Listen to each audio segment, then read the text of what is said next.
22 जुलाई 2025 को पाकिस्तान में एक बड़ा सैन्य हादसा हुआ जिसने न सिर्फ उसकी रक्षा क्षमता पर सवाल खड़े कर दिए बल्कि बलूचिस्तान के आम नागरिकों की जान को भी खतरे में डाल दिया है।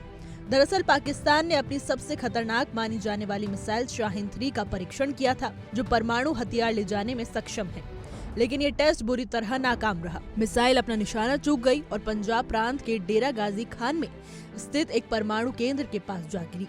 ये धमाका हुआ और उसका मलबा बलूचिस्तान के डेरा बुक्ती जिले के मट इलाके में जा गिरा, जो नागरिक बस्तियों से सिर्फ 500 मीटर की दूरी पर था। लूप सहरानी लेवी स्टेशन के पास मलबा गिरने से एक तेज धमाका हुआ जिससे इस इलाके में दहशत फैल गई। इस हादसे के बाद पाकिस्तान सेना ने तत्काल इलाके में इंटरनेट सेवाएं बंद कर दी, मीडिया कवरेज पर रोक लगा दी गई और स्थानीय लोगों को घरों में रहने के आदेश दे दिए गए। सेना का यह रवैया सवालों के घेरे में आ गया है क्योंकि एक और तो टेस्ट की नाकामी छुपाने की कोशिश की गई और दूसरी ओर नागरिक सुरक्षा को नजरअंदाज कर दिया गया, खासकर बलूचिस्तान जैसे संवेदनशील इलाके में जहां पहले से ही असंतोष और सैन्य दमन का माहौल है। वहां इस तरह की घटना और भी ज्यादा चिंताजनक है। अब सवाल उठता है कि आखिर ये शाहीन 3 मिसाइल है क्या?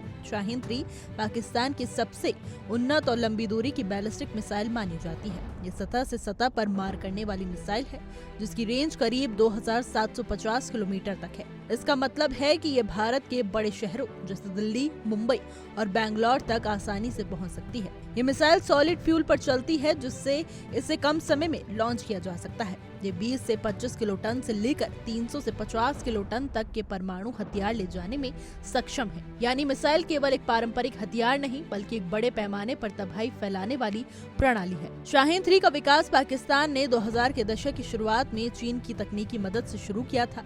इसे भारत की बढ़ती सैन्य ताकत के जवाब के तौर पर तैयार किया गया था। पाकिस्तान की रक्षा रणनीति में इसे सबसे अहम स्थान दिया जाता है, लेकिन हाल ही के वर्षों में हुए इसके कई परीक्षण असफल रहे हैं जिससे इसकी विश्वसनीयता पर गंभीर सवाल उठने लगे हैं। 22 जुलाई का हादसा इस मिसाइल प्रणाली की तकनीकी खामियों को और उजागर करता है। इस हादसे के दो गंभीर पहलू हैं। पहला, पाकिस्तान की परमाणु मिसाइल प्रणाली की तकनीकी खामियां और दूसरा, आम नागरिकों की सुरक्षा की अनदेखी। डेरा बुक्ती जैसे संवेदनशील क्षेत्र में इस तरह की दुर्घटना होना ये दिखाता है कि पाकिस्तान के पास जरूरी सुरक्षा उपायों की कमी है।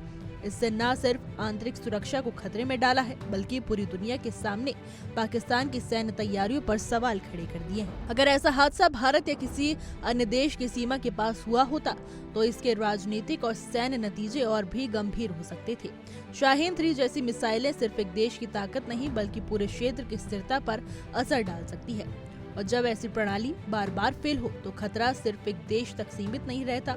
इसलिए जरूरी है कि दुनिया इस हादसे को गंभीरता से ले और पाकिस्तान को पारदर्शिता, जवाबदेही और सुरक्षा मानकों के पालन के लिए बाध्य करे, वरना अगली बार ये दुर्घटना और भी बड़ा संकट बन सकती है। हमारी आज की रिपोर्ट में बस इतना ही। कैसा लगा आपको हमारा वीडियो? कमेंट करके जरूर बताइएगा।